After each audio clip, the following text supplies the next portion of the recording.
사랑하는 식구 여러분, 안녕하세요. 지난 시간에는 소생급 레벨의 식구는 어떻게 지도해야 되는가라는 제목을 가지고 말씀드렸습니다만, 오늘은 장성급 레벨의 식구는 어떻게 지도해야 되나라는 제목을 가지고 함께 나누어 보는 시간을 가져보도록 하겠습니다. 소생급에서 아벨과의 관계를 생명시하고 아벨로부터 인정받는 생활을 하게 되면 이제 장성급 단계로 올라가게 됩니다. 소생급은 믿음의 기대를 닦는 일입니다. 믿음의 기대라는 것은 주체자, 즉 아벨로 하여금 믿음직스러운 기대를 조성하는 것을 말하는 것입니다. 그런데 장성기 레벨에 올라서면 실체의 기대를 조성하게 되죠.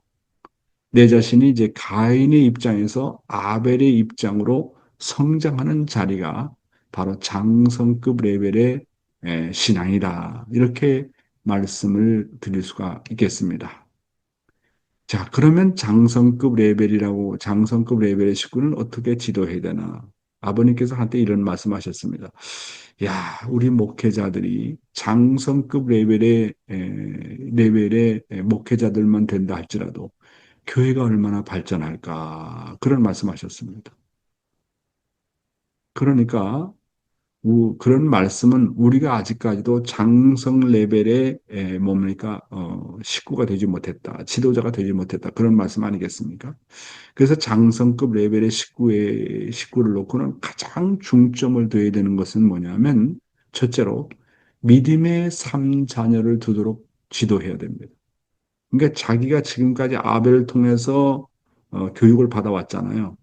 이제 아벨을 통해서 길리움을 받아왔는데 이제는 자기가 전도를 해서 믿음의 자녀를 두면서 믿음의 자녀를 길러가면서 자기가 성장하도록 해야 됩니다.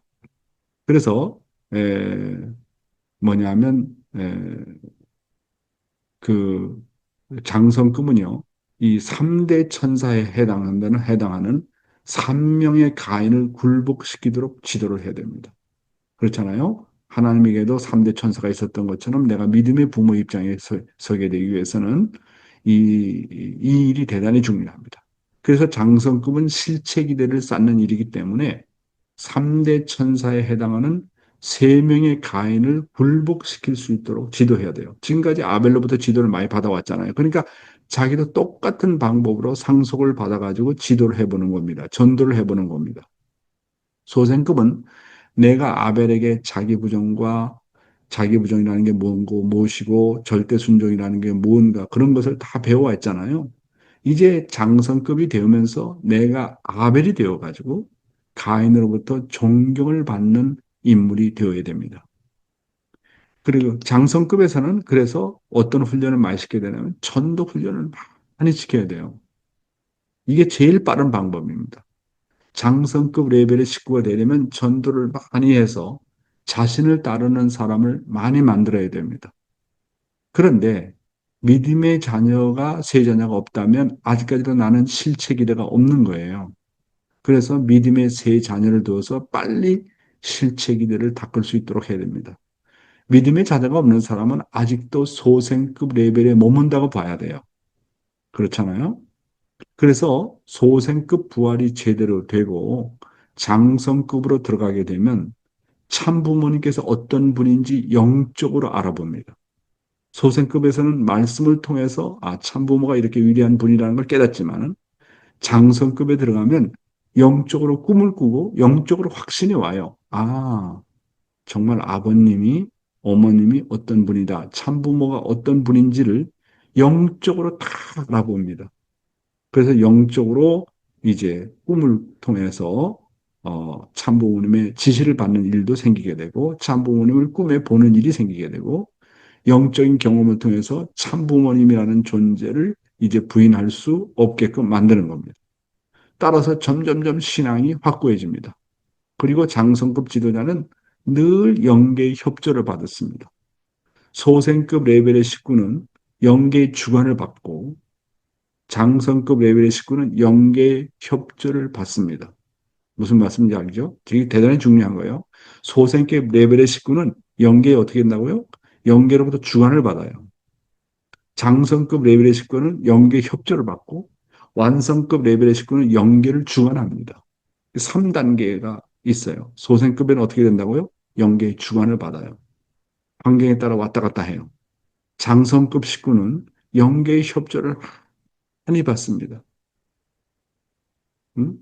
그래서 이제 우리가 조상회원식이라든지 뭐 또 축복식이라는 걸 많이 하잖아요. 근데 어떻게 영적으로 좀 영통한 사람이 내가 한번 물어봤어요. 나는 누가 나를 많이 협조하느냐, 어떤 조상이 나를 많이 협조하냐 그러니까 그분이 재미난 얘기를 하더라고요. 용 회장님은 선조들도 물론 돕고 있지만 먼저 왔다간 통일교 신앙을 하다가 먼저 왔다간 36가정, 70여 선배 가정들이 용 회장 주위에 많이 있다는 거예요. 그래서 자기 자신들이 하지 못했던 책임을 용 회장이 할 수 있도록 많이 돕고 있다고 그런 얘기를 하더라고요. 예. 그 다음에 이제 이 장성급 레벨의 식구는 나의 사정보다도 남의 사정을 책임지려고 합니다. 남을 위하고 가인을 위해서 사는 삶이 점점점 정착이 되면서 내 사정보다도 다른 사람의 사정을 책임지려고 합니다. 그리고 믿음의 자녀를 늘 보호하려고 하고 양육하려고 합니다.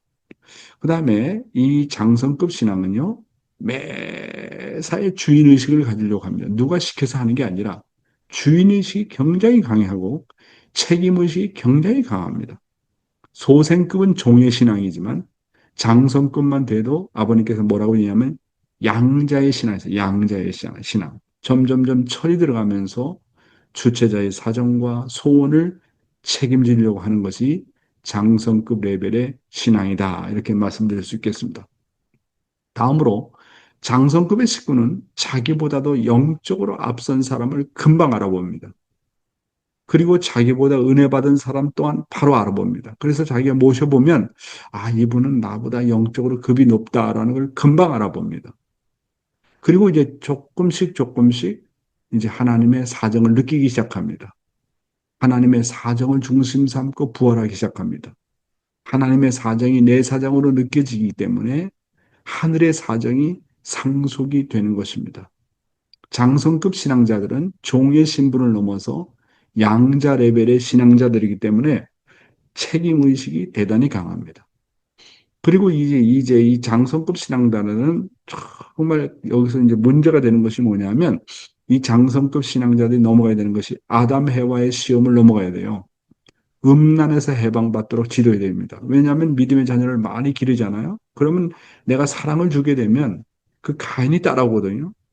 그 가인이 행적으로 좋아할 때가 있어요. 저도 전도하면서 내가 여자들 전도하다 보면 그런 경험을 많이 하거든요. 행적으로 좋아하는 거예요. 행적으로. 그래서 그런 것을 잘 넘어가야지. 그렇지 않으면 내 자신이 천사장이 되어가지고 믿음의 자녀를 믿음의 자녀와 행적으로 관계를 행적으로 주고받을 수 있거든요. 그런 걸 정말 조심해야 돼요. 그래서 이 장성급 신앙에서는 이 음란 문제를 어떻게 해결할 것이냐, 음란 문제를 어떻게 해방받을 것이냐, 영적 사탄을 어떻게 굴복시키느냐 하는 게 중요한 겁니다. 그래서 전도를 많이 하고 실적을 가져오면 행적으로 유혹이 들어와요.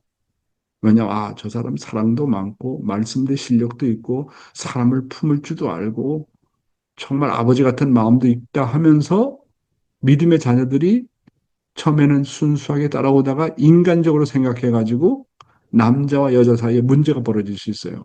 그래서 이런 시험을 잘 넘어갈 수 있도록 자기 주관을 잘 할 수 있도록 지도를 해야 됩니다. 그래서 이제 위에서 사는 생활을 통해서 이제 신앙의 맛을 알기 시작하는 것이 바로 장성급 신앙입니다. 그래서 조건적인 신앙에서 이제 벗어나서 이 소생급은 뭐 헌금해야 된다, 뭐 해야 된다, 조건적인 거, 뭐 몇 배 경배해야 되고, 뭐 1000번 이상 뭐 공명기도를 해야 되고 그런 조건 싸움이 많아요.